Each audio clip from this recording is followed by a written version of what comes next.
Selamat datang di Si Binuang Channel. Terima kasih sudah mampir. Mari kita lanjutkan novel SSK, bagian 1001. Selamat mendengarkan. Semakin dekat David dan Mia, Fergus semakin marah. Dan dia semakin marah ingin mencabik-cabik David.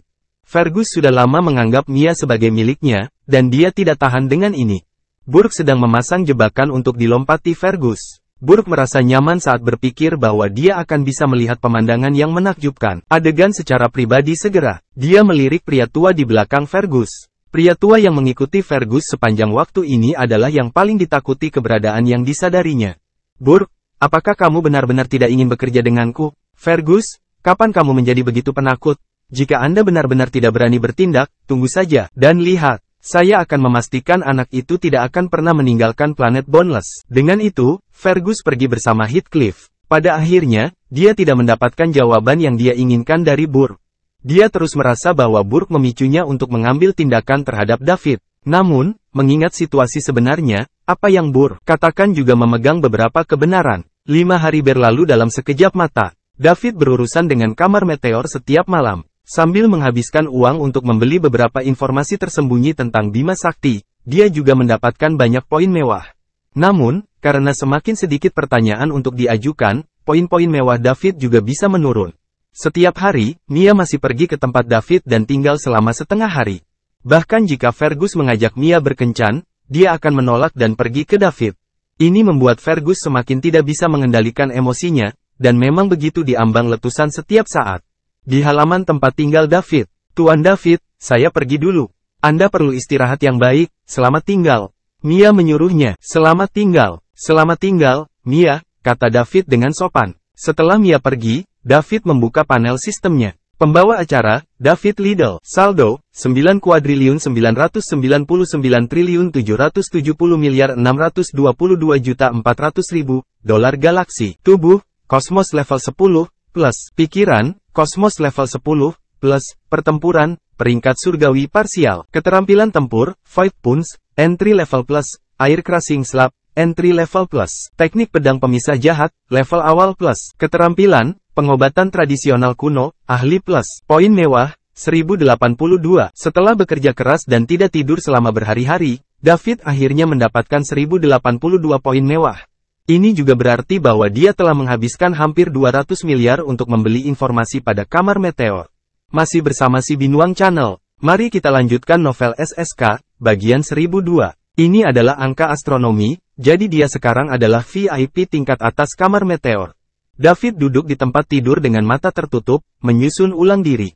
Selanjutnya, poin mewahnya akan memasuki periode pertumbuhan yang lambat. Dia tidak akan membeli informasi dari meteor chamber lagi. Pertama, dia akan menghabiskan poin mewahnya dan menerobos sebagian pangkat surgawi. Dia mendapatkan hasil yang cukup bagus pada 2 hari pertama, tetapi pada hari terakhir, dia hanya mendapat puluhan poin mewah. David tidak dapat menemukan apapun untuk ditanyakan lagi. Banyak pertanyaan hanya berharga 100.000 atau $1.000.000 galaksi. Oleh karena itu, dia perlu mengajukan lebih dari 100 pertanyaan untuk mendapatkan 1 titik. Tidak perlu membuang banyak waktu. Namun, cukup bagus dia mendapat hampir 2.000 poin hanya dari memahami lebih banyak tentang kekuatan besar populer di Bima Sakti. Setidaknya, hal ini untuk sementara meringankan kebutuhan mendesak David. Dengan 1082 poin mewah, dia bisa menembus sebagian Celestial Rank dan mencapai peringkat puncak Celestial.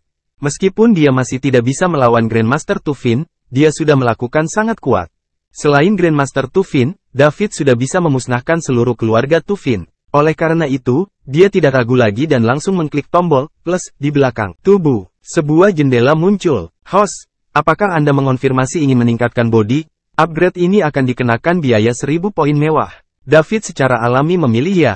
2 jam kemudian, David kembali membuka panel sistem. Pembawa acara, David Liddell, saldo, 9 kuadriliun 999 triliun 691 miliar 25 juta dolar galaksi. Tubuh, tingkat surgawi 10, pikiran, kosmos level 10, pertarungan, puncak celestial rank, keterampilan tempur, 5 points, level awal, air crushing slab, level awal, teknik pedang pemisah jahat, level awal, keahlian, pengobatan tradisional kuno, ahli, poin mewah, 82. Dia hanya memiliki 82 poin mewah sekarang, dan kekuatan tempurnya telah mencapai puncaknya. Peringkat surgawi, David berdiri untuk menggerakkan tubuhnya. Krek krek krek, buku-buku jarinya retak keras karena gerakan itu. Kekuatannya meningkat lagi, dan telah mencapai tingkat yang luar biasa. David bahkan merasa bisa menghancurkan planet Boundless dengan hentakan kakinya. Ini adalah perasaan yang luar biasa, tetapi itu tidak cukup. Ini karena dia belajar dari Meteor Chamber bahwa Grandmaster Tufin adalah salah satu raksasa tertua di Bima Sakti.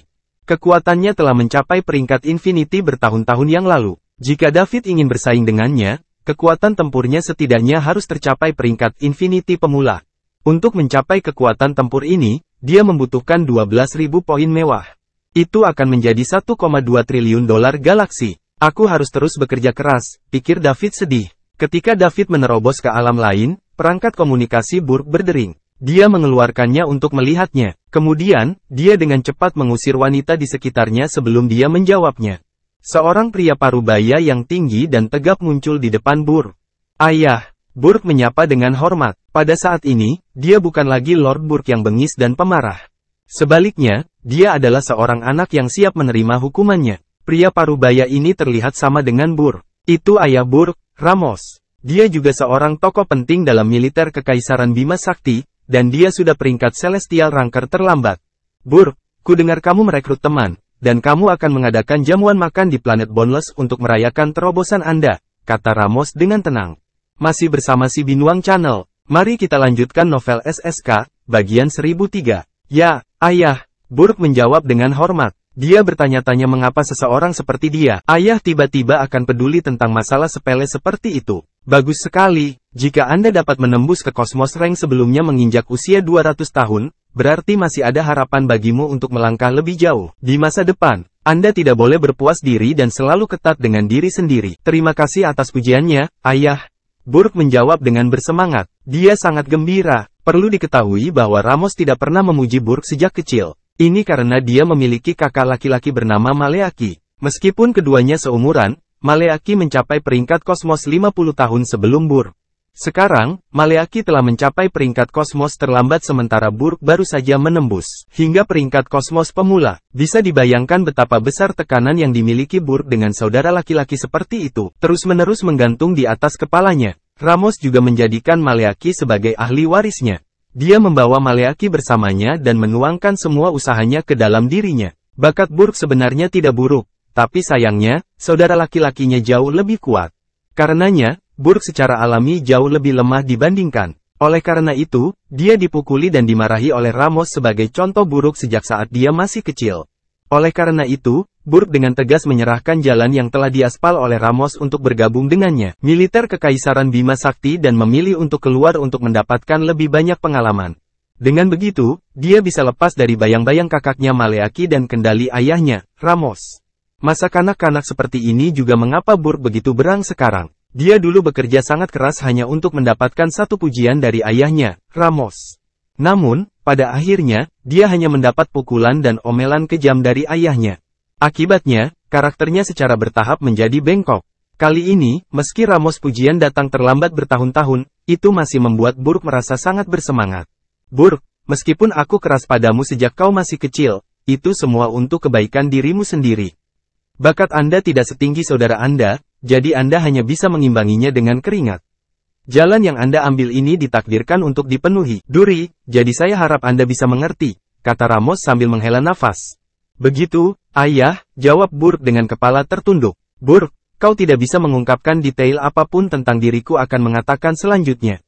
Jika tidak, seluruh keluarga Lutgen akan terpengaruh, atau bahkan musnah, kata Ramos kata demi kata. Burg bergidik, dia menatap ayahnya, wajahnya penuh keterkejutan dan ketidakpercayaan. Apa yang akan memusnahkan keluarga Lutgen? Dia tidak percaya, keluarga Lutgen sangat terlibat dalam militer Kekaisaran Bima Sakti. Mereka telah berkontribusi pada militer kekaisaran selama beberapa generasi, kecuali mungkin satu atau dua keturunan langsung seperti dia. Hampir semua keturunan langsung dari keluarga Lutgen telah bergabung dengan militer. Tidak berlebihan untuk mengatakan bahwa selama Kekaisaran Bima Sakti tidak jatuh, keluarga Lutgen tidak akan pernah dimusnahkan. Sekarang, ayahnya Ramos memberitahunya bahwa keluarga Lutgen dalam bahaya pemusnahan. Hanya ada satu kemungkinan untuk situasi ini, Kekaisaran mengambil tindakan melawan mereka. Burg terkejut, mungkinkah keluarga kita memberontak? Mustahil, mustahil. Kekaisaran Bima Sakti adalah hegemon Bima Sakti yang tak tertandingi, jadi bagaimana lagi? Keluarga Lutgen, keluarga dengan latar belakang seperti ini, punya ide seperti ini? Bukankah itu seperti kunang-kunang yang bersaing dengan bulan untuk melihat siapa yang lebih terang? Kekaisaran Bima Sakti akan mengubah keluarga menjadi abu hanya dengan bersin. Burke menenangkan dirinya perlahan. Dia merasa bahwa ini tidak realistis. Jadi, akan lebih baik bagi ayahnya untuk memberitahunya daripada terlalu memikirkannya. Memiliki seseorang masuk ke sini. Burke meraung. Segera, dua orang masuk dari luar dan berlutut di tanah dengan satu orang lutut. Tuan Burke, katakan pada semua orang untuk keluar dari sekitar istana. Tidak ada yang diizinkan untuk datang. Jika ada yang tidak patuh, bunuh mereka tanpa ampun. Roger, setelah keduanya meninggalkan ruangan, orang-orang segera menjaga tempat itu. Masih bersama si Binuang Channel. Mari kita lanjutkan novel SSK, bagian 1004. Segera, Burke adalah satu-satunya yang tersisa di istana besar itu. Ayah, jangan khawatir, ini tentang hidup dan mati keluarga Lutgen. Jadi saya akan merahasiakannya dan tidak akan membiarkan siapapun mengetahui apapun tentang ini. Burke berkata, menatap pria parubaya yang sedang disalurkan melalui perangkat komunikasi. Sangat bagus. Menurut berita terbaru, Yang Mulia sudah dekat. Wilayah tanpa batas. Burke, yang perlu kau lakukan sekarang adalah menunda perjamuan, tingkatkan publisitasnya, dan tarik Yang Mulia ke planet tanpa batas. Dia suka acara seperti ini. Jadi selama dia mendapat berita tentang ini, dia pasti tidak akan melewatkannya. Pada saat yang sama, Anda harus mengatur lebih banyak keamanan. Saya bergegas sekarang, kata Ramos dengan sungguh-sungguh. Pikiran Burke menjadi kosong. Yang Mulia berada di dekat wilayah tanpa batas. Apa? Kesempatan yang luar biasa. Burke tidak pernah berpikir bahwa dia akan ada hubungannya dengan Her Royal Yang Mulia karena dia tidak memiliki kualifikasi untuk melakukannya. Kesenjangan antara status kedua belah pihak terpisah bermil-mil. Jika dia berani berpikir seperti ini, keluarga Lutgen akan hancur. Namun, jika dia bisa mendapatkan sisi baik Yang Mulia dan dengan santai menyebutkan nama Burke di depan Kaisar setelah dia kembali, Burke akan berkembang.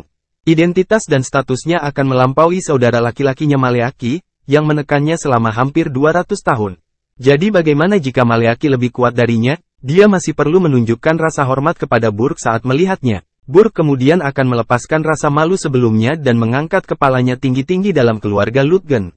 Burke mengalami trauma setelah Maleaki menindasnya selama hampir 200 tahun. Dia sangat membutuhkan kesempatan ini. Dia telah bermimpi untuk hari ini. Sekarang, kesempatannya ada di sini. Jika dia tidak memanfaatkan kesempatan ini, dia mungkin tidak akan pernah mendapat kesempatan untuk melihat Putri Astrid dengan matanya sendiri lagi. Burke merasa pusing karena makan siang gratis ini. Putri Astrid adalah anak kesayangan Kaisar sekaligus putri satu-satunya. Hingga hari ini, Kaisar Kekaisaran Bima Sakti memiliki 19 anak dan 18 anak pertama. Semuanya adalah anak laki-laki. Mereka semua sangat berbakat dan luar biasa. Pangeran bungsu sudah berusia 120 tahun. Namun, Kaisar selalu menyesal. Dia menginginkan seorang anak perempuan. Namun, hal-hal tidak berhasil baginya. Tidak ada yang terjadi selama bertahun-tahun sampai 25 tahun yang lalu, ketika Her Royal Mulia lahir.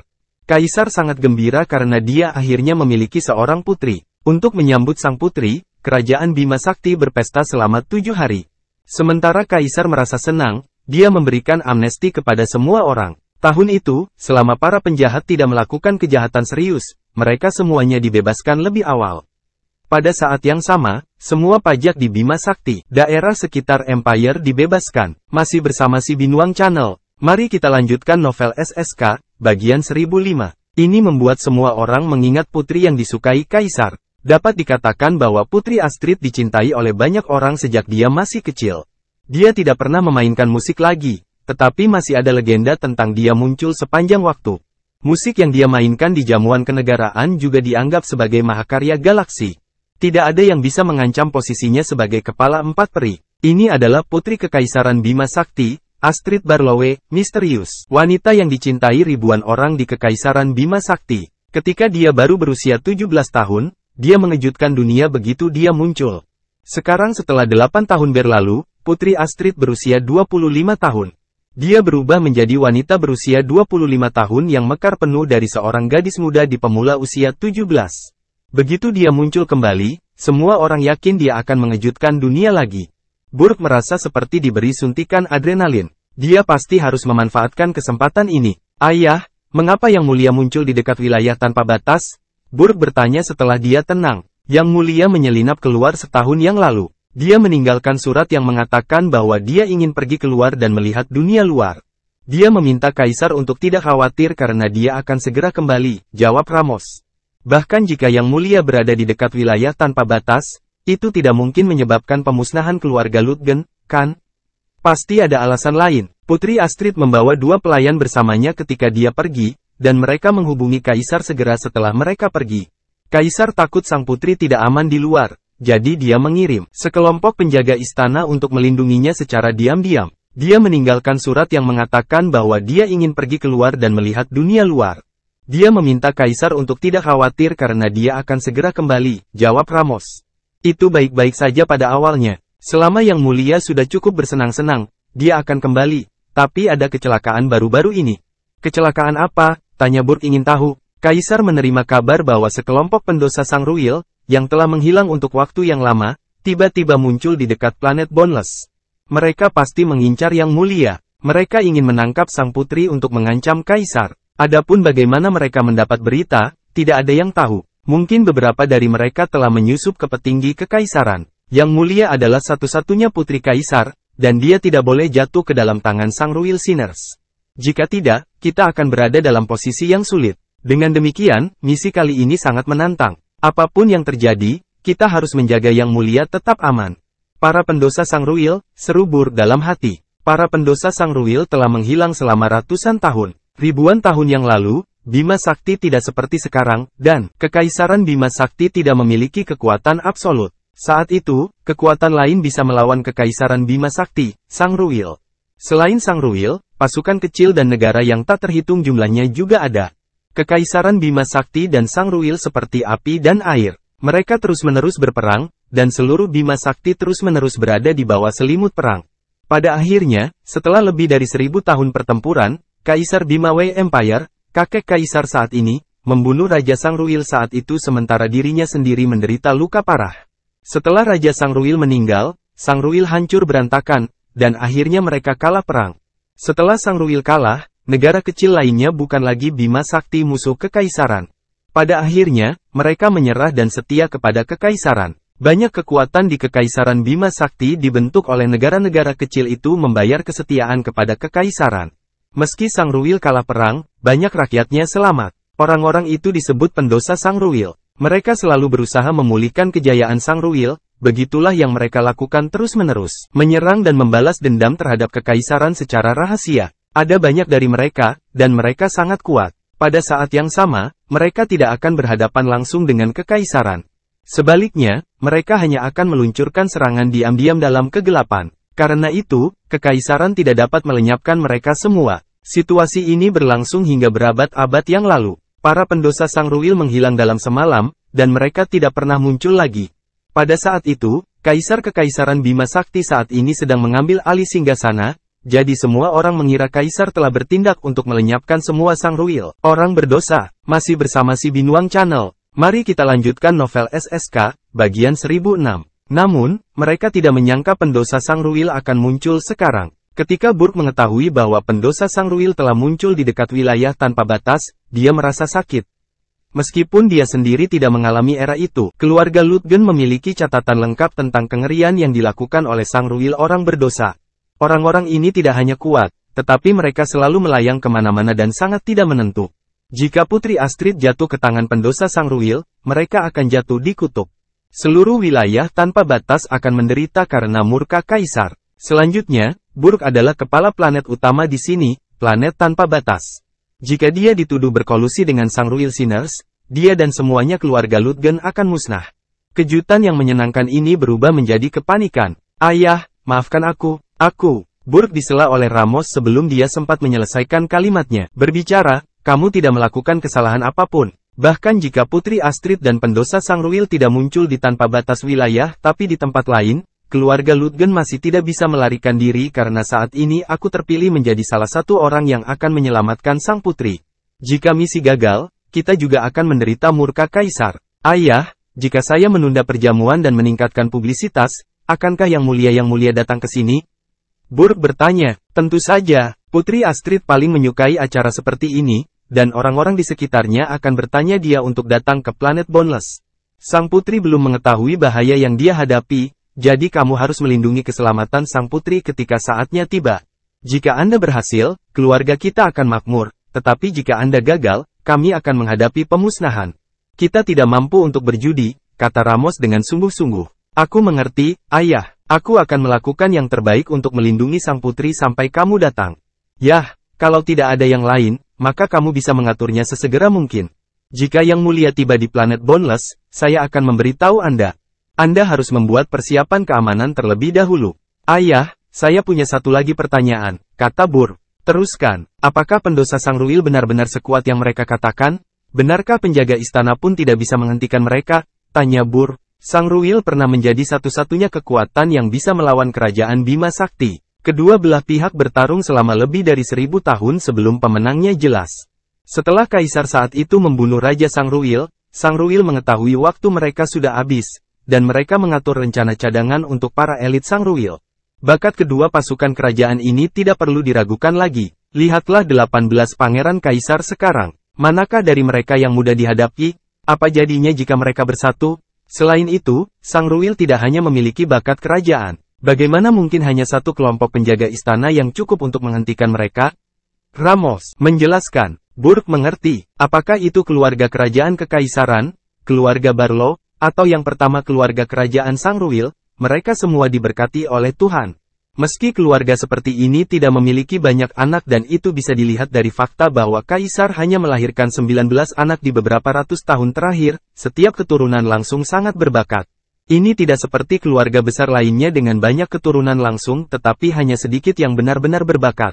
Jika 18 pangeran kekaisaran Bima Sakti bersatu dengan suara bulat, mereka pasti akan menghalangi semua kekuatan lain. Sangat disayangkan bahwa mereka ditakdirkan untuk tidak dapat hidup berdampingan secara damai dan damai, bersatu sebagai satu karena identitas mereka. Ini adalah bagian yang menyedihkan karena dilahirkan dalam keluarga kerajaan. Beberapa ratus tahun kemudian, hanya 2 atau 3 dari 18 pangeran yang bersama bakat luar biasa akan ditinggalkan setelah kaisar baru naik tahta. Ini selalu terjadi dengan royalty, sama seperti ketika kaisar saat ini naik tahta. Ada 15 bersaudara. Pada akhirnya, hanya kaisar dan 2 kakak laki-lakinya yang tersisa. Ayah, jika Sang Ruil Sinners begitu kuat sehingga penjaga istana pun tidak ada cocok untuk mereka sama sekali, bagaimana planet Boundless bisa menolak mereka? Begitu mereka sampai di sini, mereka akan menghancurkan kita dalam sekejap. Kamu tidak perlu terlalu khawatir tentang ini. Sang Ruil Sinners sangat kuat, tapi mereka seharusnya tidak mengirim banyak orang seperti saat ini. Kalau tidak, mereka pasti sudah menarik perhatian kekaisaran. Dengan demikian, penjaga istana harus bisa melawan mereka untuk sementara waktu. Selama Anda menangani ini dengan benar, Anda harus dapat bertahan sampai kami mendapatkannya sana. Berapa lama sampai Anda tiba? Setidaknya setengah bulan. Jika tidak terjadi apa-apa, Putri Astrid diperkirakan akan tiba di planet Boundless dalam waktu seminggu. Kamu hanya perlu bertahan selama seminggu lagi. Oke, lalu aku akan pergi dan membuat pengaturan. Masih bersama si Binuang Channel. Mari kita lanjutkan novel SSK, bagian 1007. Ayah dan anak itu menutup alat komunikasi mereka. Burr mulai mengeluarkan serangkaian perintah. Perjamuan 3 hari kemudian ditunda 5 hari lagi. Pada saat yang sama, dia mengirim undangan ke semua orang kuat di semua planet. Wilayah tanpa batas, tidak kehilangan siapapun. Selanjutnya, undangan itu adalah perintah yang ketat. Semua yang menerima undangan harus pergi ke planet Boundless dalam waktu seminggu. Jika tidak, mereka akan menanggung akibatnya. Beberapa orang yang menyendiri juga harus keluar dan segera bergegas ke planet tanpa batas untuk sementara. Keluarga Lutgen, tempat Lord Burr of Planet Boundless berasal, adalah masalah besar dalam militer kekaisaran. Tidak ada yang akan menyinggung Burr karena masalah sepele seperti itu. Hal utama, tentu saja, adalah mereka tidak berani. Dibandingkan dengan galaksi Bima Sakti, seluruh wilayah tanpa batas masih adil seperti perahu kecil di laut. Namun, itu jauh lebih besar dibandingkan dengan tata surya. Ada banyak planet hidup di kawasan itu, setidaknya ratusan di antaranya. Namun, mereka tidak seberapa dibandingkan dengan jutaan planet hidup di galaksi Bima Sakti. Planet Boundless segera mulai mempersiapkan keadaan darurat yang dimiliki semua senjata dipindahkan untuk mempersenjatai planet Boundless dengan ketat. Pada kenyataannya, mereka hanya menipu diri sendiri dan orang lain. Jika mereka bertemu seseorang seperti David, seorang celestial ranker puncak, dia bisa hancurkan seluruh planet tanpa batas hanya dengan satu injakan. Burr juga tahu itu sia-sia, tapi dia harus tetap mencoba. Jika misi gagal, setidaknya dia akan terlihat seperti telah mencoba yang terbaik. Ini juga akan memberinya dan keluarganya kesempatan untuk bertahan hidup. Planet Boundless sibuk dengan tergesa-gesa, tetapi tidak ada yang bisa dilakukan dengan David. Dia hanya tinggal di dalam tempat tinggal sementaranya. Mia masih akan datang untuk mengobrol dengannya setiap pagi. David juga mendengar dari Mia bahwa cara tercepat menghabiskan uang di Bima Cara adalah pergi ke jantung Bima Sakti yang paling makmur. Disitulah markas banyak perusahaan perdagangan dan kamar perdagangan berkumpul. Oleh karena itu, mereka sering mengadakan lelang besar. Lelang seringkali menjadi tempat tercepat untuk menghabiskan uang karena hal-hal biasanya di lelang sangat berharga. Harga satuan item acak apapun akan mulai dari puluhan juta atau bahkan ratusan juta. Bahkan terkadang ada lelang barang bernilai lebih dari 10 miliar. Dikatakan bahwa sesuatu dari reruntuhan kuno tidak pernah muncul di pelelangan dahulu kala. Meski penyelenggara lelang tidak tahu benda apa itu, namun tetap dikelola untuk membuat keluarga bangsawan besar memperjuangkannya. Setelah putaran penawaran yang tak terhitung jumlahnya, benda itu akhirnya dijual dengan harga yang mencengangkan. 28 miliar dolar galaksi. Masih bersama si Binuang Channel. Mari kita lanjutkan novel SSK, bagian 1008. David memberitahu Mia bahwa begitu perjamuan di planet Boundless selesai, dia harus membawanya ke jantung Bima Sakti yang ramai, seperti yang akan segera terjadi. Panggung David, ada planet kecil yang hidup mandiri di dekat wilayah tanpa batas. Volume planet ini tidak jauh lebih besar dari bumi. Itu dianggap sebagai planet kecil yang hidup di inti Bima Sakti. Meskipun planet ini berukuran kecil, pemandangannya menakjubkan hutan tertutup. Lebih dari 90% luas wilayah. Semua jenis pohon yang menjulang tinggi berdiri di planet ini, dan burung serta hewan yang tak terhitung jumlahnya, hidup di atasnya. Manusia hanya menghuni sekitar 5% dari wilayah tersebut. Tingkat teknologi di planet ini sangat terbelakang, dan masih dalam keadaan swasembada. Semua orang hidup dengan berburu binatang di hutan. Lingkungan ekologi asli dapat dipertahankan karena kuat. Orang pernah hidup dalam pengasingan di sini. Dia membeli planet itu dan menjadikannya planet warga kelas tinggi di Bima Sakti. Kekaisaran, yang tak seorang pun berani menyentuhnya. Belakangan, setelah pria itu pergi, tidak ada yang berani memikirkan tempat ini. Jadi begitu saja, disimpan dalam keadaan aslinya. Saat ini, di planet ini, seorang wanita berkerudung di wajahnya sedang mengembara berkeliling tanpa tujuan. Sosoknya yang anggun membuatnya tampak seperti peri yang turun ke bumi. Dia adalah Putri Astrid dari Kekaisaran Bima Sakti. Dua pelayan, satu tua dan satu muda, mengikutinya. Pembantu yang lebih muda bernama Emerald dan seumuran dengan Putri Astrid. Keduanya tumbuh bersama dan terikat seperti saudara perempuan. Yang lebih tua adalah pelayan Ibu Astrid dan seorang ranker kosmos pemula. Oleh karena itu, dia bertanggung jawab untuk menjaga keamanan Astrid. Tentu saja, sebagai putri yang paling disukai dari Kekaisaran Bima Sakti, dia akan melakukannya. Tidak memiliki tingkat keamanan yang rendah ini yang menjaganya ketika dia keluar. Ada juga tim penjaga istana yang mengawasinya. Penjaga istana adalah orang-orang yang akan mengorbankan diri untuk kaisar. Masing-masing dipilih dengan cermat sejak masa kanak-kanak dan dibudidayakan metode khusus. Tidak hanya kekuatan tempur individu mereka yang kuat, tetapi mereka juga pandai melakukan serangan bersama dan sangat setia kepada kaisar. Selama itu adalah tugas yang diberikan oleh kaisar, mereka akan menyelesaikannya bahkan jika itu mengorbankan nyawa mereka. Selanjutnya, setiap orang memiliki ramuan pembakar darah yang bisa langsung meningkatkan kekuatan tempur mereka. Mereka tidak akan ragu untuk meminum ramuan pembakar darah jika terjadi kecelakaan terjadi selama misi. Tidak ada kekuatan yang tidak takut pada tim sekuat itu yang tidak takut mati. Dapat dikatakan bahwa penjaga istana akan menakuti semua kekuatan utama di Milky Way Empire hanya dengan menyebutkan nama mereka. Begitu tim penjaga istana muncul, bahkan para Celestial Ranker parsial perlu menghindari mereka dan menghindari melawan mereka secara langsung.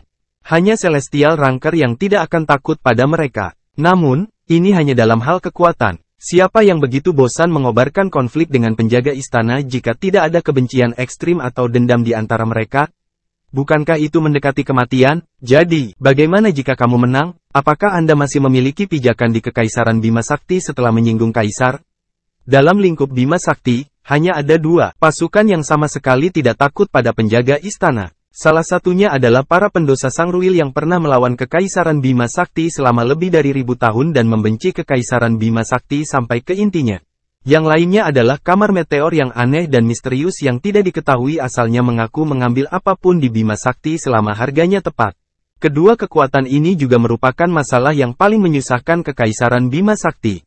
Kekaisaran masih belum menemukan solusi untuk menyingkirkan keduanya, jadi mereka bisa hanya mencoba yang terbaik untuk menghentikan mereka. Di tahun pertama Putri Astrid menyelinap keluar dari planet Royal. Semuanya di luar tampak baru dan menarik baginya.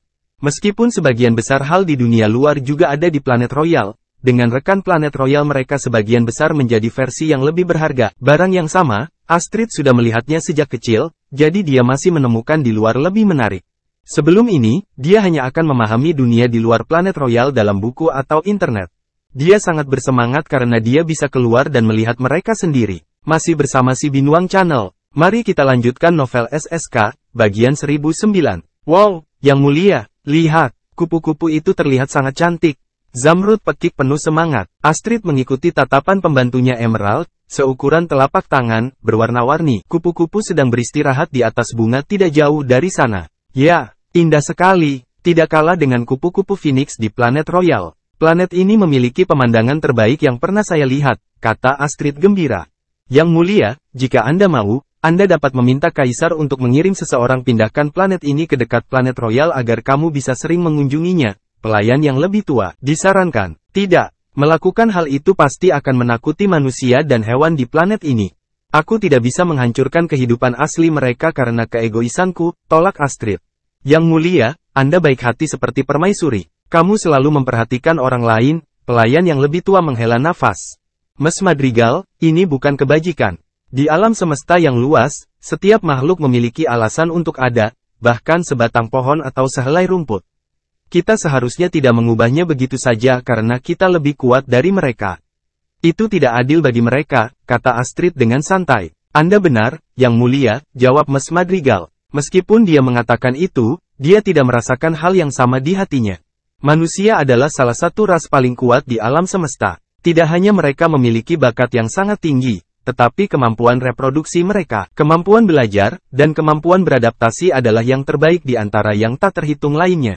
Karena itu, bagaimana mereka bisa dibandingkan dengan bunga dan pohon yang bisa hanya berakar di satu tempat dalam hidup mereka?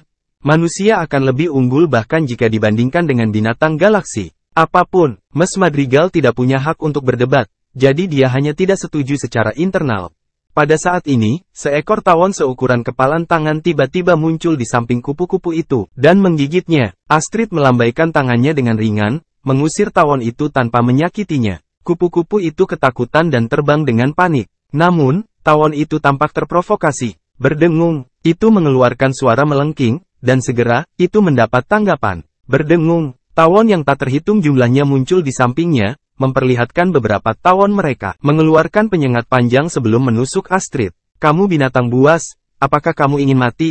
Mes Madrigal berteriak dan hendak mengambil tindakan. Namun, Astrid menghentikannya. Mes Madrigal, berhenti, jangan sakiti mereka. Setelah dia mengatakan itu, dia melambai padanya, tangan dan menepuk pergi tawon. Tubuh Astrid melayang, dan Mes Madrigal serta Emerald mengikuti. Kemudian, ketiganya dengan cepat menghilang dari tempat mereka. Ketika tawon menggelengkan kepala dan kembali sadar, mereka tidak bisa lagi menemukan target mereka. Mes Madrigal mengikuti di belakang Astrid. Dia berpikir bahwa sang putri beruntung menjadi seorang wanita. Jika dia laki-laki, dia akan dimakan oleh pangeran lain tanpa meninggalkan jejak apapun. Ketiganya telah berada di planet ini selama beberapa hari, dan mereka sudah mampir di semua tempat.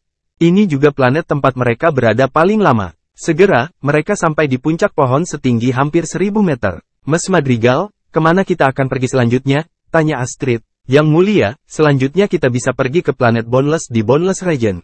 Akan ada perjamuan besar di sana dalam beberapa hari. Menurut penyelenggara, Dance Fairimia juga akan menari di perjamuan. Benarkah? Kalau begitu ayo kita pergi ke planet Boneless. Padahal aku sudah menonton tarian peri di internet, saya belum pernah melihatnya secara langsung. Akan menyenangkan untuk ikut bersenang-senang. Kapan kita berangkat? Ayo pergi sekarang. Kita telah melihat hampir setiap tempat di planet ini, dan aku ingin tahu apakah aku akan melakukannya. Memiliki kesempatan lain untuk kembali lain kali. Kamu akan kembali. Setelah pelayan yang lebih tua mengatakan itu, dia melempar benda berbentuk bulat dengan santai. Setelah berhenti di udara, ia langsung mengembang. Beberapa detik kemudian, itu berubah menjadi pesawat ruang angkasa kecil. Masih bersama si Binuang Channel. Mari kita lanjutkan novel SSK, bagian 1010. Kapal dimulai setelah ketiganya masuk dan menuju ke planet Boneless. Tak lama setelah Putri Astrid dan yang lainnya pergi, sebuah kapal terbang tiba dan berhenti di kehampaan di luar planet ini. Pintu kabin kapal terbuka, dan lebih dari selusin orang berjubah hitam turun dan berdiri dalam kehampaan. Keluar, penjaga istana, aku tahu kalian ada di sini, kata pria berjubah hitam di dalam memimpin. Pada saat ini, ruang di depan berguncang untuk sementara waktu. Seorang pria mengenakan topeng putih dengan tulisan Empire tersulam di bajunya, muncul di depan pria berjubah hitam. Ini adalah penjaga istana yang membuat takut pasukan yang tak terhitung jumlahnya. Sangruil Sinners, kata pria itu dengan suara berat setelah dia menunjukkan dirinya. Lama tidak bertemu, penjaga istana. Aku senang kau masih mengingat kami. Kalian semua harus keluar sekarang. Saya tahu bahwa akan ada tim 8 kapan saja Anda penjaga istana dikirim. Setelah pria berjubah hitam mengatakan itu, ruang di 7 arah lain di sekitar pria bertopeng putih itu gemetar. Serentak, 7 pria dengan topeng hitam muncul. 8 penjaga istana mengepung pria berjubah hitam itu dari 8 arah. Salah satunya memakai topeng putih sementara 7 lainnya memakai topeng hitam. Pria kulit putih bertopeng itu juga kapten penjaga istana. Semua penjaga istana harus mendengarkannya saat menjalankan misi. Di luar, apa yang kamu lakukan di sini? Kapten bertanya. TSK, kamu tahu kenapa dan kamu masih bertanya padaku. Yang baru saja pergi adalah Putri Astrid, anak paling disayangi Bimaway Empire Kaisar, kan? Jika dia jatuh ke tangan kita dan hamil dengan seorang anak Sangruil, menurutmu apakah kaisarmu akan mati karena serangan jantung?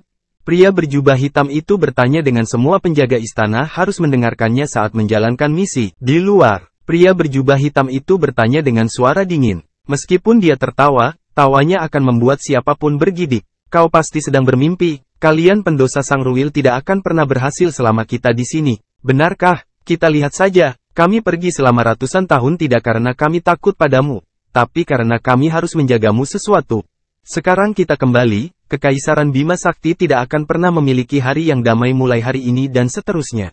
Putri Astrid akan menjadi hadiah yang luar biasa bagi kaisar kita setelah Sangruil kembali ke istananya. Kemuliaan, mata kapten menyipit, dia tahu semuanya mengarah pada bencana hari ini, jadi dia berteriak, pergilah.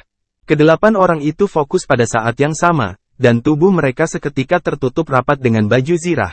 Penjaga istana disebut penjaga istana karena mereka memiliki baju besi dibuat oleh istana menggunakan logam unik yang berasal dari langit berbintang. Serangan dan pertahanan armor itu sangat kuat dan bisa menghancurkan kapal perang berkeping-keping. Namun, meski armor mereka kuat, persyaratan untuk penggunanya kuat juga sangat tinggi. Tidak hanya mereka harus menjalani pelatihan khusus, tetapi kekuatan mereka juga harus setidaknya mencapai peringkat kosmos untuk menggunakan kekuatan penuh dari armor. Tidak berlebihan untuk mengatakan bahwa nilai dari set armor ini bahkan lebih tinggi daripada kapal perang Bima Sakti. Formasi 8 kunci, kapten berteriak lagi. 8 penjaga istana mengulurkan tangan kanan mereka secara bersamaan, dan sebuah lampu layar terbentang dari tangan mereka. Para penjaga langsung terhubung untuk membentuk sangkar, menjebak lebih dari selusin Sangruil Sinners di dalamnya. Formasi 8 kunci adalah formasi jebakan super yang ditampilkan bersama oleh penjaga istana, dan itu bisa menjebak sebagian Celestial Ranker. Hanya Celestial Ranker pemula yang bisa mematahkan formasi ini. Seluruh proses selesai hanya dalam beberapa napas. Tidak diketahui apakah para pendosa Sangruil ini tidak punya waktu untuk bereaksi atau apakah mereka melakukannya. Tidak memperhatikan penjaga istana sama sekali. Mereka tetap tidak bergerak dari awal hingga akhir, membiarkan para penjaga istana melakukannya. Melakukan formasi 8 kunci. Apakah ini kemampuan kalian penjaga istana? Sejujurnya, aku sangat kecewa. Sudah ratusan tahun, dan saya tidak berharap Anda tidak membuat kemajuan sama sekali. Jika jebakan kaisarmu tidak membunuh raja kami, Sangruil akan menguasai galaksi sekarang. Pria berjubah hitam yang memimpin menggelengkan kepalanya dan berkata dengan kecewa. Apakah semua Sangruil Sinners cerewet sepertimu? Jika memang begitu, kau tidak kalah. Sia-sia saat itu, kata sang kapten dengan sinis. Benarkah? Kalau begitu aku akan menggunakan darah kalian penjaga istana untuk menyambut kembalinya Sangruil. Setelah pria berjubah hitam yang memimpin selesai berbicara, tubuhnya tiba-tiba muncul di depan kapten. Masih bersama si Binuang Channel. Mari kita lanjutkan novel SSK, bagian 1011. Kecepatan yang luar biasa. Kapten penjaga istana terkejut. Keduanya hanya dipisahkan oleh layar cahaya saat ini. Namun, layar cahaya ini hanya bisa menahan serangan sebagian rangkar surgawi. Pria berjubah hitam itu kemudian mengulurkan tangan kanannya dan menyentuh tangan kanannya. Tangan diulurkan oleh kapten untuk menyalurkan layar cahaya. Apa? Sang kapten menyipitkan matanya, dan wajahnya terlihat di bawah armor. Kejutan yang tak tertandingi. Tangan lawan adalah cakar yang bersisik. Retakan. Kemudian, cakar bersisik pria berjubah hitam itu menembus layar cahaya, meraih tangan kapten, dan mematahkan pergelangan tangannya.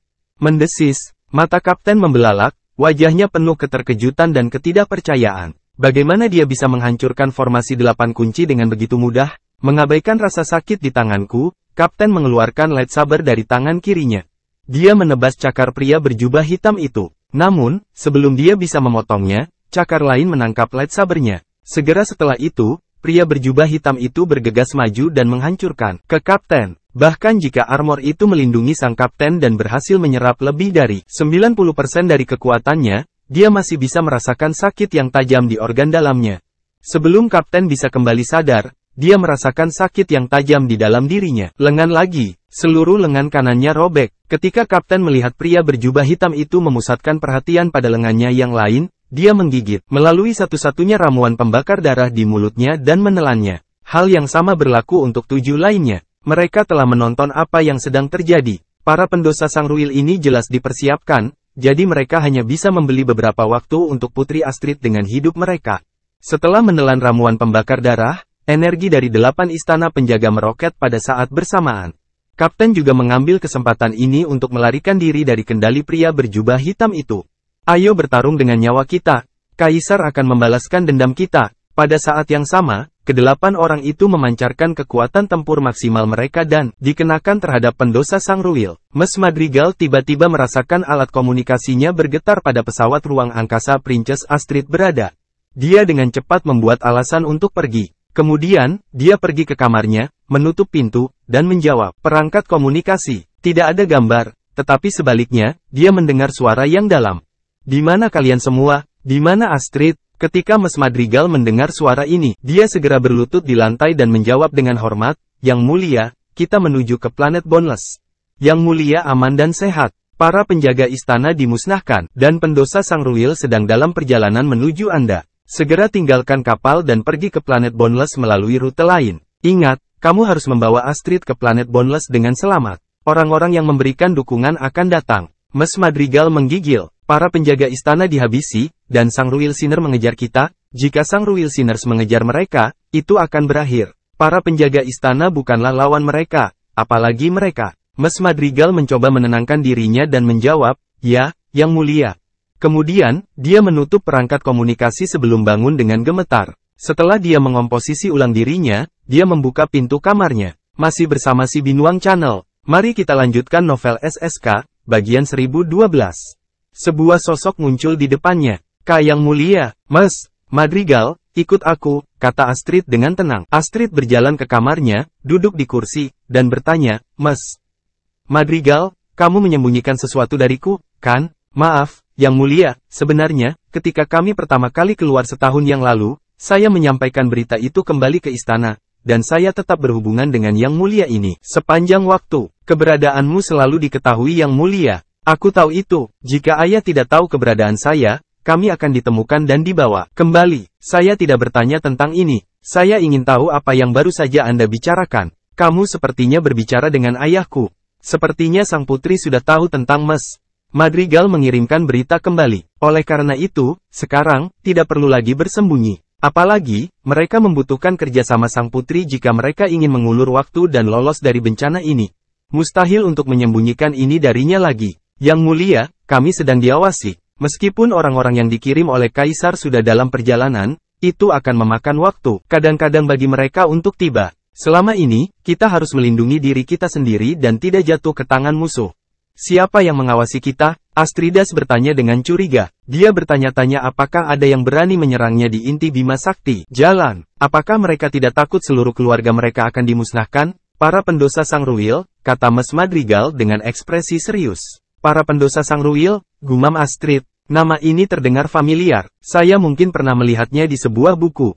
Lambat laun, Astrid teringat. Dia telah melihat nama ini di buku sejarah kekaisaran. Buku itu sepertinya mengatakan bahwa kekaisaran dan Sangruil adalah dua yang paling banyak kekuatan terkemuka di Bima Sakti. Kedua kekuatan berada pada level yang sama, tetapi mereka terus-menerus bersaing. Kalahkan satu sama lain untuk menjadi satu-satunya hegemon di Bima Sakti. Belakangan, perang pecah antara kedua belah pihak, dan hanya ada satu pemenang diputuskan setelah lebih dari 1000 tahun. Akhirnya, jelas bahwa kekaisaran menang. Maksudmu Sang Ruil yang dikalahkan oleh kekaisaran setelah 1000 tahun perang? Tanya Astrid. Tepat, bukankah mereka tersingkir ratusan tahun yang lalu?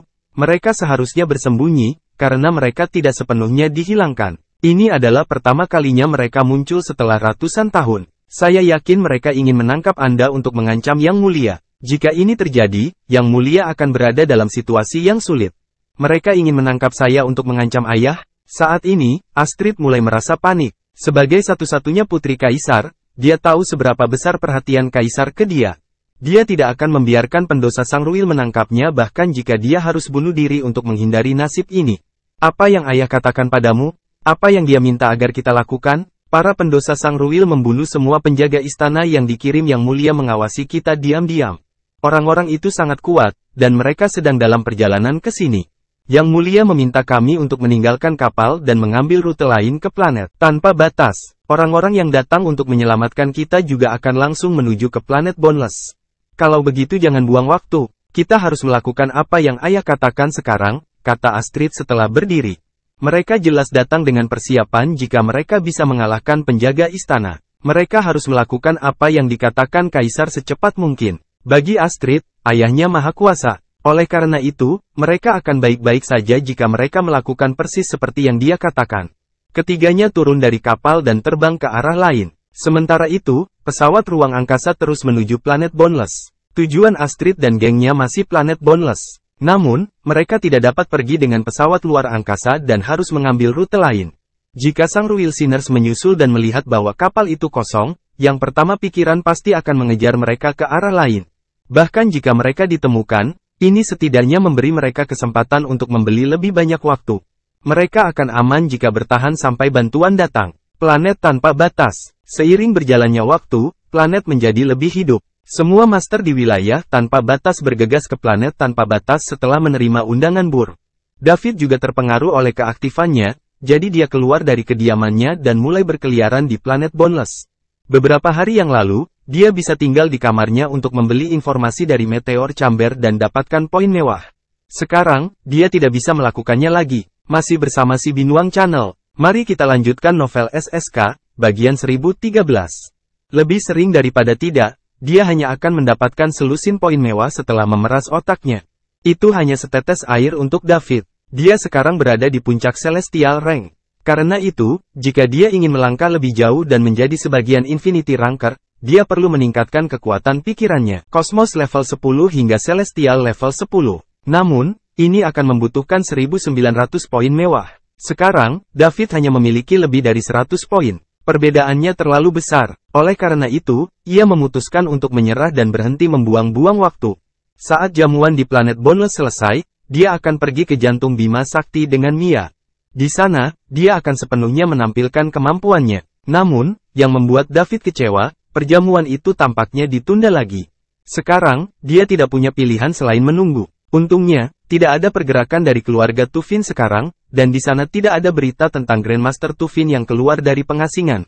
Oleh karena itu, ini memberi David sedikit ketenangan pikiran. Di dalam istana Burg di planet Boundless, keaktifan di luar tak mampu menghilangkan rasa dingin di dalam hati Burg.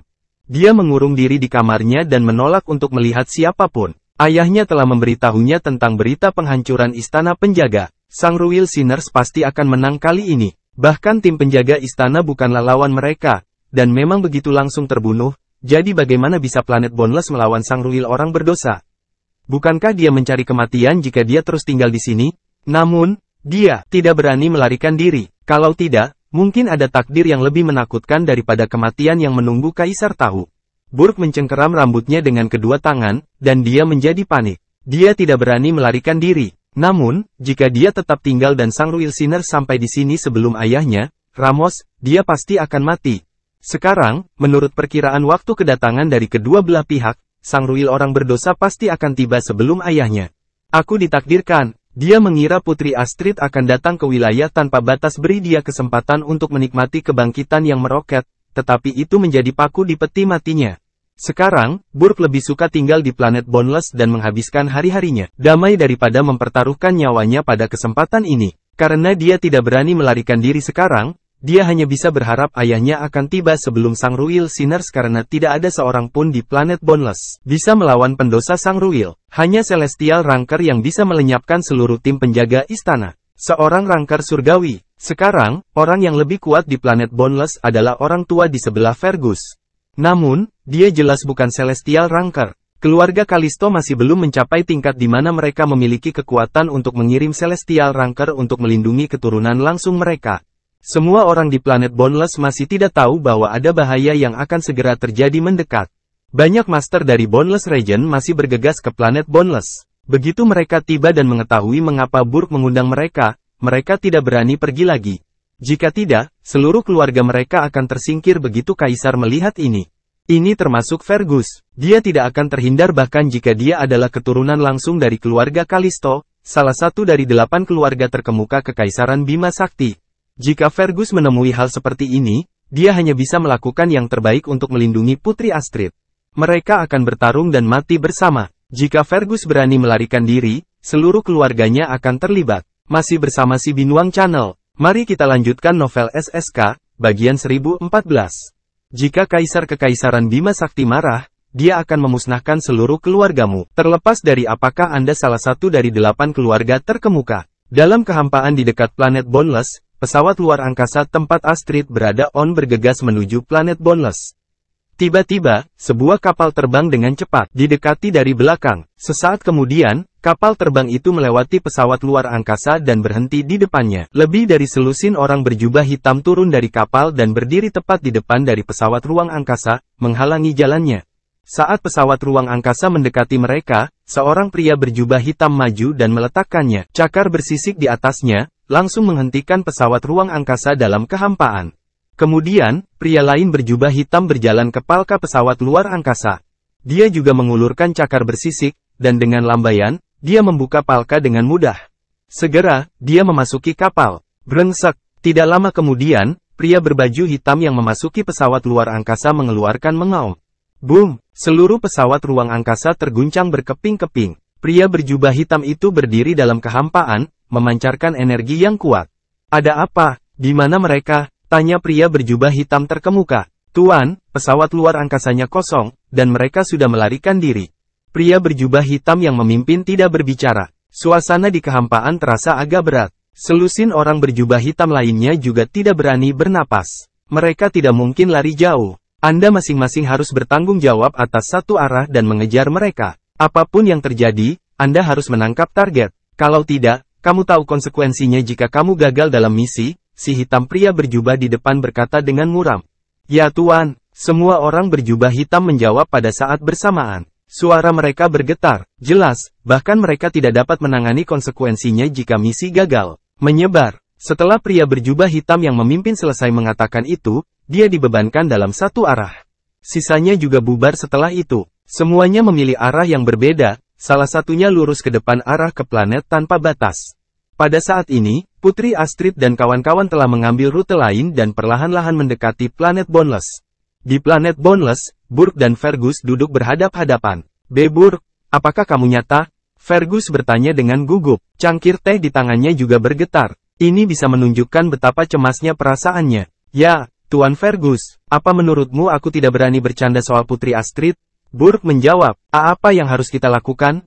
Jika penjaga istana tidak bisa mengalahkan mereka, maka, apa perbedaan antara kita dan umpan meriam? Ya, kita adalah umpan meriam. Tapi meskipun kita tahu itu, kita tetap tidak bisa kabur, dan kita hanya bisa tinggal di sini dan menunggu dengan patuh, kata Burg sambil tersenyum pahit. Tidak, aku tidak sabar menunggu kematianku di sini. Burg, kau kepala planet ini, jadi kau harus tetap di sini, tapi aku tidak. Juga, Anda tidak mengundang saya, dan saya datang ke sini sendiri. Jika saya pergi secara rahasia sekarang, tidak ada yang tahu jika Anda tidak mengatakan apa-apa. Burg, tolong bantu saya akan memberikan apapun yang Anda inginkan. Aku bisa memberimu semua yang aku hargai. Bagaimana menurutmu? Fergus bertanya penuh harap. Fergus, mengapa saya membutuhkan itu? Bisakah itu menyelamatkan hidup saya?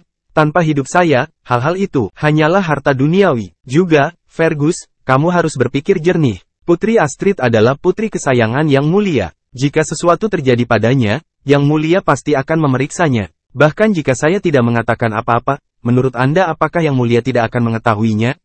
Ketika itu, bahkan keluargamu akan musnah. Jadi lebih baik kau tetap tinggal dan menemaniku, Burke berkata sambil menyeringai. Dia telah memikirkannya, apa yang akan terjadi. Sebagai kepala planet Boundless, akhir hidupnya telah ditentukan saat Putri Astrid datang ke wilayah tanpa batas.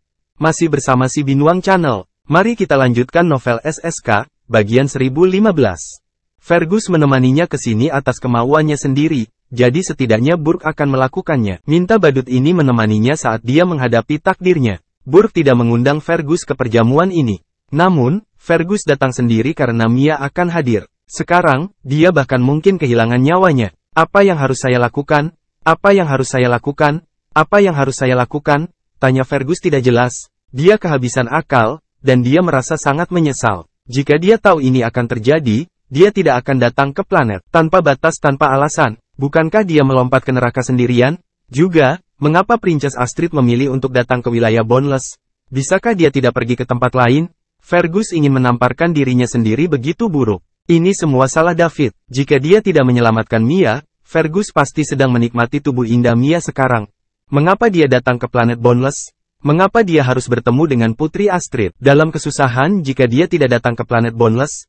Sekarang, dia bahkan tidak berani melarikan diri dan hanya bisa dengan patuh menunggu kematiannya di sini. Ini semua salahnya. Itu dia, Fergus ingin mencabik-cabik David, memakan dagingnya, dan minum darahnya untuk menghilangkan kebencian di hatinya. Fergus, bukannya kita tidak punya peluang. Semuanya akan terpecahkan jika kita bertahan sampai ayahku dan orang-orangnya datang. Sang Royal Sinners tidak akan menjadi apa-apa kalau begitu, kata Burke. Namun, dari apa yang baru saja kamu katakan, Jenderal Ramos dan orang-orangnya akan mengambilnya lebih lama untuk tiba daripada Sang Royal Sinners. Apa yang akan kita lakukan dalam beberapa hari itu? Pendosa Sang Royal itu bisa membunuh satu tim penjaga istana, jadi mereka setidaknya memiliki Celestial Ranker pemula di antara mereka. Kita tidak bisa bertahan melawan mereka. Fergus menggelengkan kepalanya dan berkata, "Say, kau benar. Para pendosa Sang Royal itu telah merencanakan segalanya sebelumnya. Mereka tidak muncul selama ratusan tahun, sekarang mereka tiba-tiba muncul. Mereka pasti telah membuat banyak persiapan untuk menghadapi kekaisaran dengan pukulan berat. Sekarang, kita hanya bisa berdoa semoga keajaiban terjadi. Jika tidak, kita pasti akan kalah," desa Burke sambil menundukkan kepalanya. Fergus kembali ke tempatnya. Wajahnya gelap, tetapi dia sedang memikirkan solusi di kepalanya. Dia tidak ingin mati karena dia masih memiliki masa depan yang cerah. Namun, pertemuan dengan Putri Astrid ini dikejar oleh Sang Royal. Orang berdosa merasa seperti masalah yang sulit diselesaikan. Dia tidak dapat melarikan diri karena jika Kaisar melihat ini di masa depan, seluruh keluarganya akan terlibat. Akan lebih baik bunuh diri daripada melawan Kaisar. Jika tidak, dia akan mengalami nasib yang lebih buruk daripada kematian. Malam berlalu, dan Fergus bangun dari tempat tidur dengan putus asa. Dia berpikir sepanjang malam tetapi masih tidak bisa memikirkan solusi. Dia tidak punya pilihan. Sekarang setelah semuanya menjadi seperti ini, dia hanya bisa mencoba melindungi Putri Astrid. Akan lebih baik mati dalam pertempuran daripada diburu dan dibunuh oleh Kaisar lalu melibatkan seluruh keluarganya. Namun, sebelum itu, dia perlu melakukan dua hal. Pertama, David harus mati sebelum dia. Juga, dia tidak bisa mati dengan nyaman. Fergus harus menyiksanya sampai dia meninggal. Kemudian, dia akan mendominasi Mia. Tidak masalah apakah dia memaksakan diri padanya atau tidak. Setidaknya akan menyenangkan untuk mendapatkan apa yang dia inginkan sebelum dia meninggal. Masih bersama si Binuang Channel. Mari kita lanjutkan novel SSK, bagian 1016. Ekspresi sinis muncul di wajah gelap Fergus. Fergus tidak lagi ragu karena dia telah memutuskan di dalam hatinya. Ia langsung pergi ke kediaman David. Sejauh yang dia tahu, Mia akan datang ke sini setiap pagi untuk mencari David. Tapi dia melakukannya. Tidak tahu apa yang mereka berdua akan lakukan bersama-sama. Mudah-mudahan, David tidak mengambil keperawanan Mia. Kalau tidak, Fergus tidak akan bisa meredam amarah di hatinya sekalipun dia memotong-motong David menjadi beberapa bagian. Seharusnya tidak mungkin karena keduanya hanya bertemu di siang hari. Juga, Mia bukan orang seperti itu. Fergus telah menyatakan ketertarikannya pada Mia selama bertahun-tahun. Pada akhirnya, Mia berpura-pura tidak melihatnya dan selalu cuek padanya, membuatnya gelisah dan bingung. Adapun yang lainnya, Fergus belum pernah mendengar tentang pria yang dekat dengan Mia, bahkan orang-orang di sekitarnya semuanya wanita. Karena itu, Fergus yakin dia belum tidur dengan David. Ketika Fergus datang ke halaman David, dia bisa mendengar Mia dan David berbicara dan tertawa di dalam. Sementara dia merasa tertekan, dia juga sedikit bahagia. Dia depresi karena Mia dan David baru mengenal satu sama lain selama waktu singkat, namun mereka begitu dekat. Mereka memiliki begitu banyak hal untuk dibicarakan setiap hari, sementara Fergus hampir tidak memiliki kesempatan untuk berbicara dengan Mia sendirian selama bertahun-tahun. Dia belum pernah melihat Mia begitu bahagia di depannya, dan itu semua salahnya. Fergus tidak akan tahu bagaimana rasanya ketika seorang wanita diselamatkan oleh pria saat waktu yang paling putus asa, tapi dia mengerti. Dia bahkan bisa merasakan perasaan Mia yang tidak bisa dijelaskan terhadap David. Jika Fergus tahu Mia akan jatuh cinta pada ini, maka dia akan menciptakan sebuah kecelakaan sebelumnya dan menyelamatkan Mia sendiri. Mengapa membuang begitu banyak masalah, waktu, dan tenaga? Akhirnya saya membantu orang lain. Namun, yang membuat Fergus sedikit senang adalah itu karena keduanya berbicara di halaman. Itu berarti mereka tidak masuk kamar David. Mia seharusnya masih perawan jika tidak masuk ke kamar David. Fergus menduga bahwa dialah yang seharusnya mengambil keperawanan Mia dan menjadi pria pertamanya. Adapun David, pertama-tama dia akan melumpuhkannya. Lalu, Fergus akan membuat David melihatnya mendominasi Mia. Akhirnya, Fergus akan membunuh David lalu memotong-motong mayatnya. Fergus menendang pintu hingga terbuka dan memasuki halaman dengan ekspresi niat jahat. Bima Sakti tidak sama dengan bumi, dan mereka tidak memiliki hal-hal seperti perusahaan-perusahaan. Sebaliknya, ada kamar dagang besar dan kecil yang tak terhitung jumlahnya. David berencana untuk memulai kamar dagang, dan dia akan membiarkan Mia mengelolanya. Lagi pula, dia baru saja tiba di sini dan hanya mengenal Ma. Ditambah lagi, David juga punya pertimbangan lain. Sebagai empat peri di Bima Sakti, Mia mengenal banyak orang di kalangan kelas atas. Dari Kekaisaran Bima Sakti, pada saat itu, David akan dapat menghabiskan banyak uang dengan cepat. David tidak pernah memikirkan apakah dia benar-benar mampu melakukannya. Sebagai seseorang yang memiliki sistem super mewah, dia membutuhkan seseorang yang bisa membelanjakan uang untuknya dan tidak menghasilkan uang. Masih bersama si Binuang Channel, mari kita lanjutkan novel SSK, bagian 1017. Ketika Mia mendengar bahwa David memulai kamar dagang dan dia menginginkannya, dia untuk mengelolanya, dia tersenyum dan setuju di permukaan. Tapi dia pikir David adalah hanya bercanda di dalam. Bagaimana kamar dagang bisa didirikan hanya karena seseorang ingin memulai kamar dagang membutuhkan kekuatan besar dan kekayaan besar. Kamar dagang harus memiliki seseorang setidaknya di alam semesta untuk dihindari menjadi sasaran kekuatan lain. Kalau tidak, kamar dagang akan segera menjadi milik orang lain bagaimanapun caranya banyak kekayaan yang dimilikinya. Mia, kalau begitu kesepakatan. Setelah perjamuan di planet Boundless selesai, kita akan pergi ke tempat yang paling makmur bagian dari Bima Sakti. Saya akan membayar uangnya pada saat itu, dan Anda akan menyumbangkan usaha Anda. Mari kita buat kamar dagang untuk bermain-main. Saya tidak akan meminta Anda menghasilkan banyak uang, tetapi menurut saya kamar dagang akan menjadi cukup menarik, kata David. Oke, saya tidak punya alasan untuk tidak setuju sejak Anda mengatakannya, Tuan David. Namun, kamu tidak bisa menyalahkanku ketika kamu kehilangan uang, jawab Mia sambil tersenyum. Sementara keduanya mengobrol dengan gembira. Bang! Gerbang halaman ditendang terbuka, dan Fergus masuk dengan wajah muram. David menatap Fergus dengan tatapan bermusuhan di matanya. Ada apa dengan bocah ini? Apa yang kamu lakukan di sini, Tuan Fergus? Tanya Mia. Apa yang saya lakukan di sini? Tentu saja, saya di sini untuk membantu Anda. Fergus berkata melalui gigi terkatup. Tuan Fergus, kamu. Mia tidak bisa mengatakan sepatah kata pun untuk membalasnya. Dia tidak pernah membayangkan Fergus, yang selalu bersikap sopan di depannya, mengatakan sesuatu yang begitu kasar. Apakah ini masih Tuan Fergus yang sama, pria rendah hati itu? Mia, aku akan jujur padamu. Saya datang ke sini hari ini untuk bercinta dengan Anda. Jadi, apakah kamu terkejut? Apa menurutmu aku berbeda dari sebelumnya? Apakah saya terlihat seperti orang yang berbeda denganmu? Lanjut Fergus. Mia menatap kosong ke arah Fergus tanpa bicara. Tentu saja, dia benar-benar kehilangan kata-kata. Dia belum kembali ke akal sehatnya sampai sekarang. Dengar, Mia, kau memaksaku melakukan ini. Tanyakan pada diri Anda, bagaimana saya memperlakukan Anda selama ini? Hah, aku akan selalu pergi ke setiap pertunjukan Anda. Karena kamu, aku bahkan memberitahu semua orang bahwa jika ada yang berani menimbulkan masalah, mereka akan menyusahkanku, Fergus Callisto. Apakah Anda tahu berapa banyak orang yang saya sakiti? Dan lihat apa yang terjadi sekarang. Apakah Anda pikir saya sudah mati? Sudah berapa lama kalian berdua saling kenal?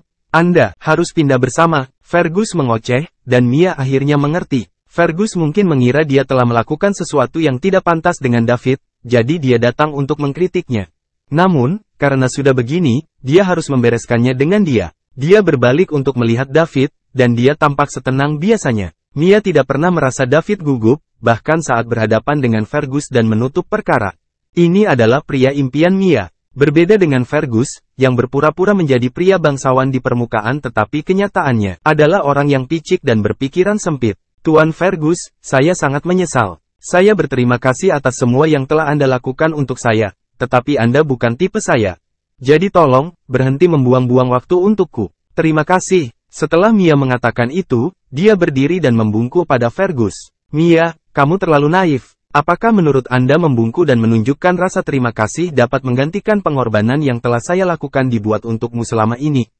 Kau anggap aku apa? Ami sangat murah, Fergus katanya, amarah membuncah di dadanya. Apa yang dikatakan Mia tidak sepenuhnya menyulut kemarahan di hatinya. Dia tidak pernah mengira Mia akan mengatakan sesuatu yang begitu kejam. Mia tidak akan pernah berani melakukan ini saat itu. Sekarang dia memiliki seorang anak laki-laki yang untuk diandalkan, dia tidak tertarik Ferguson lagi. Sungguh sepasang babi pezina yang sembrono. Apa yang harus saya lakukan untuk memuaskan Anda, Guru? Fergus, tolong berhenti menggangguku, Mia bertanya. Apa? Kamu pikir aku mengganggumu sekarang karena kamu punya laki-laki yang tampan? Haha, baik, Mia, jika kamu ingin menarik garis di antara kita, kamu harus menerima persyaratan saya. Apa itu? Mia bertanya. Masih bersama si Binuang Channel. Mari kita lanjutkan novel SSK, bagian 1018. Bahkan jika dia bisa menebak apa itu, dia tetap menanyakannya karena dia masih memegang secercah harapan. Selama permintaan Fergus bukan yang dia pikirkan, dia masih bisa pikirkan itu. Sebelum saya memberitahu Anda, saya harus menanyakan sesuatu kepada Anda, dan Anda harus menjawab saya dengan jujur. Baru setelah itu aku akan memberitahumu apa itu. Silakan, apakah kamu masih seorang perawan sekarang? Mia tidak langsung menjawab. Sebaliknya, dia memandang David di sampingnya dan memperhatikan bahwa dia masih terlihat tenang seperti biasanya. Meskipun aku telah berinteraksi dengan banyak pria selama bertahun-tahun ini, dan banyak lagi orang-orang memperhatikan saya selalu mengurus bisnis saya dan menghindari masalah. Saya tidak pernah berhubungan intim dengan siapapun, jadi saya masih perawan. Juga, saya menyimpan ciuman pertama saya karena saya ingin menunggu pria yang saya cintai sehingga saya bisa memberi baik padanya maupun menghabiskan sisa hidupku bersamanya, kata Mia tegas. Dia tidak mengatakan ini pada Fergus. Sebaliknya, dia mengatakan ini kepada David karena, di dalam hatinya, David adalah orang yang dia sedang tunggu. Ketika David mendengar apa yang dikatakan Mia, dia menoleh untuk menatapnya dengan bingung. Secara kebetulan, Mia juga menoleh untuk melihat ke arah David. Mata mereka bertemu. Sorotan mata Mia terlihat familiar. Sepertinya saya pernah melihatnya di suatu tempat. David mengingatnya. Bukankah ini tampilan yang sama yang Selena berikan padaku terakhir kali? Brengsek. Apa yang sebenarnya terjadi? Saya masih belum menangani hubungan rumit saya dengan para wanita kembali bumi dan sekarang ini dia yang lain. Apa yang harus saya lakukan? David dengan tulus merasa bahwa setelah dia mendapatkan sistemnya, dia sepertinya sangat beruntung dengan wanita. Lupakan yang ada di bumi, mari kita bicara tentang yang ada di Bima Sakti. Saya menemukan Mia dikejar dan menyelamatkannya. Tetapi jika ini masalahnya, bukankah lebih baik menyelamatkan seorang pria? Tidak hanya aku menyelamatkan seorang wanita, tapi wanita itu juga cantik tiada taraf. Sepertinya tidak ada wanita di sekitarku yang tidak menarik. Pada akhirnya, David menyalahkan semua kesalahan pada sistem. Mengapa Anda bernama sistem super mewah? Kamu harus mengubah namamu menjadi Sistem Asmara Super F Kesing. Sementara David membiarkan imajinasinya menjadi liar. Dia diinterupsi oleh tawa keras. Hahaha, Fergus tertawa dengan hati-hati. Baik, Mia, Anda sebaiknya memikirkan ini. Anda harus menemani saya selama seminggu, dan Anda tidak bisa menolak apapun yang saya inginkan lakukan padamu selama minggu itu. Juga, Anda harus bekerja sama dengan saya dengan sukarela. Setelah 1 minggu itu, kami akan berpisah, dan kami tidak akan saling berutang. Apa saja, kata Fergus bersemangat. Ia tidak menyangka Mia masih perawan, bahkan tetap mempertahankan ciuman pertamanya. Ini sangat menguntungkan baginya. Saat Fergus memandangi sosok Mia yang anggun dan bibir merahnya yang menggoda, cabul dan jahat, senyum menyebar di sudut mulutnya. Mia menghela nafas dalam hatinya. Memang, itu seperti yang dia bayangkan. Fergus mengejar tubuhnya, dan dia ingin menguasainya. Masih bersama si Binuang Channel. Mari kita lanjutkan novel SSK, bagian 1019. Dia hanya mengadakan pertunjukan ketika dia berada di depannya saat itu. Ini dia yang sebenarnya. Maaf, Tuan Fergus. Saya tidak setuju dengan yang saya katakan. Saya ingin tinggalkan diriku untuk pria yang kucintai, dan kau bukan dia. Jadi tolong ubah permintaanmu, tolak Mia. Kamu tidak bisa memilih hari ini. Mia, kamu harus menerima seperti gadis yang baik. Jika Anda bekerja sama dengan saya mungkin lembut dengan Anda. Jika tidak, jangan salahkan saya karena tidak bersikap lembut dan protektif terhadap Anda, kata Fergus. Seringai cabul, Tuan Fergus, tolong jaga dirimu. Saya tidak akan setuju. Kamu harus menyerah saja, jawab Mia, wajahnya yang cantik berubah menjadi gelap. Memang, dia salah saat itu. Dia tidak mengira Fergus akan mengatakan sesuatu yang begitu gamblang. Dia benar-benar bajingan. Oh, benarkah? Apakah David adalah pria yang kau cintai? Saat aku mematahkan semua anggota tubuhnya dan memaksanya dia untuk melihatku bercinta denganmu, aku akan melihat apakah kamu merasa malu saat itu. Kamu tidak tahu malu. Mia menunjuk Fergus dan berkata dengan suara gemetar. Akan ada lebih banyak hal tak tahu malu nanti.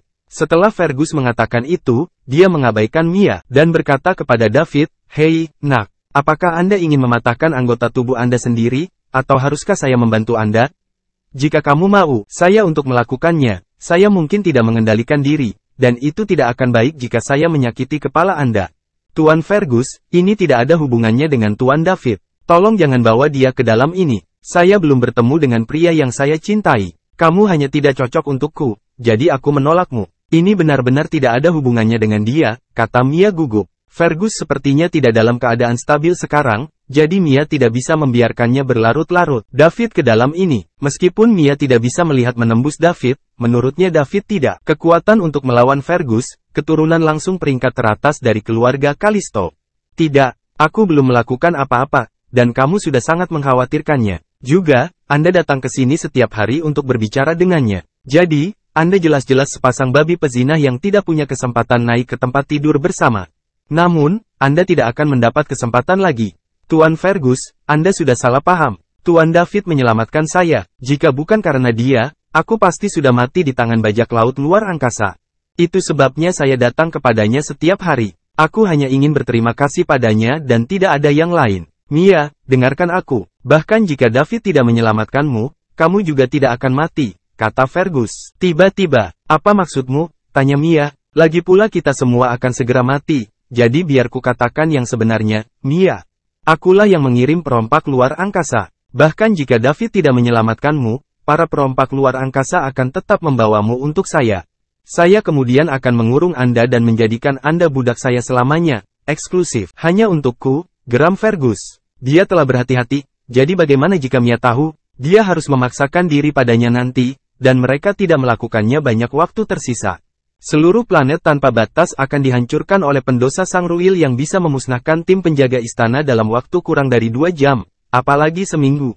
Anda, bajingan, kamu tak tahu malu, kamu bajingan. Mia menunjuk Fergus dengan gemetar jari dan melemparkan pelecehan padanya melalui air matanya. Dia mengira seseorang telah menyewa perompak luar angkasa. Dia telah memikirkan banyak tersangka, Fergus bukan salah satunya. Jika Fergus tidak memberitahunya, dia mungkin tidak akan pernah menebaknya. Tingkah laku Fergus hari ini telah mengubah semua yang diketahui Mia tentang dirinya.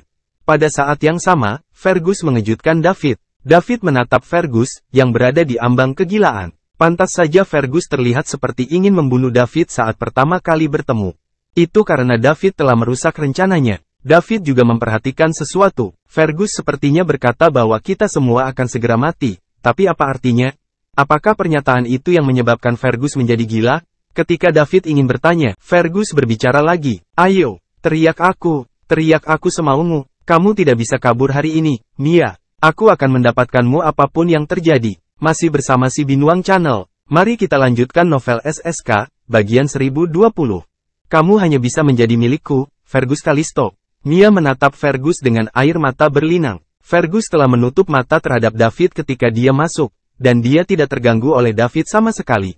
Seolah-olah David adalah mangsanya, dan dia diizinkan untuk menungganginya dengan kasar.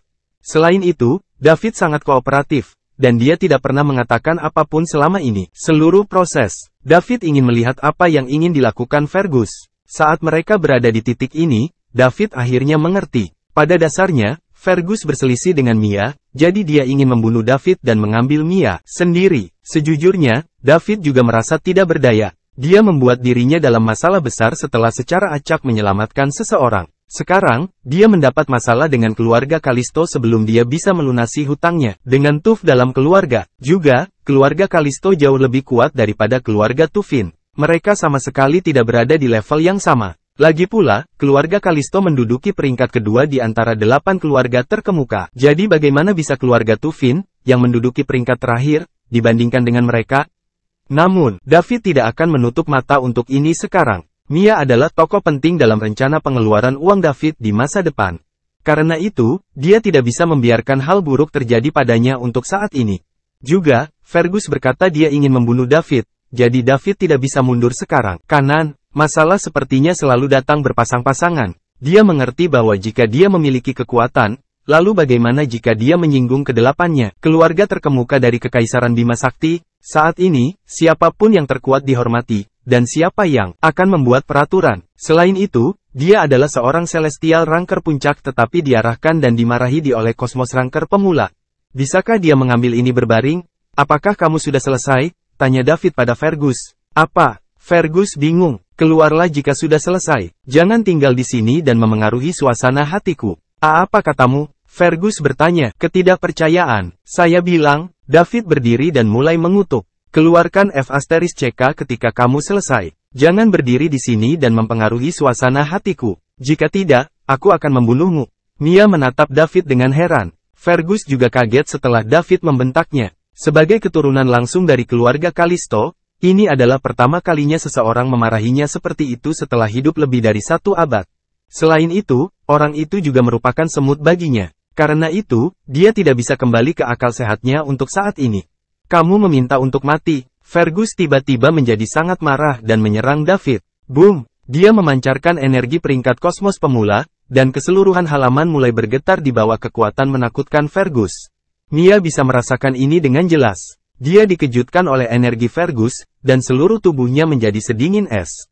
Oh tidak! Oh tidak! Fergus gila, apa yang harus saya lakukan? Sekarang, satu-satunya harapan mereka adalah Lord Burke dari planet Boneless. Dialah yang akan menghentikan semua ini. Jika tidak, mereka tidak akan bisa lepas dari bencana ini. Ketika Fergus berada di samping David, dia telah sepenuhnya memancarkan kosmos pemula puncaknya. Energi peringkat. Saat dia akan melumpuhkan David, sebuah tangan muncul di hadapannya tanpa wujud, dipengaruhi oleh energinya yang kuat. Lalu, sebelum Fergus menyadari apa yang terjadi, tangan itu mencengkeram lehernya. Aduh, Fergus tiba-tiba merasa seperti tercekik. Selanjutnya, energi gelap yang menakutkan datang dari tangan ini dan menyelimuti seluruh tubuhnya. Itu segera menghancurkan semua organ di dalam tubuh Fergus tetapi tidak membunuhnya segera. Terima kasih sudah bersama si Binuang Channel, jangan lupa mampir pada bagian selanjutnya, novel SSK, dan novel lainnya.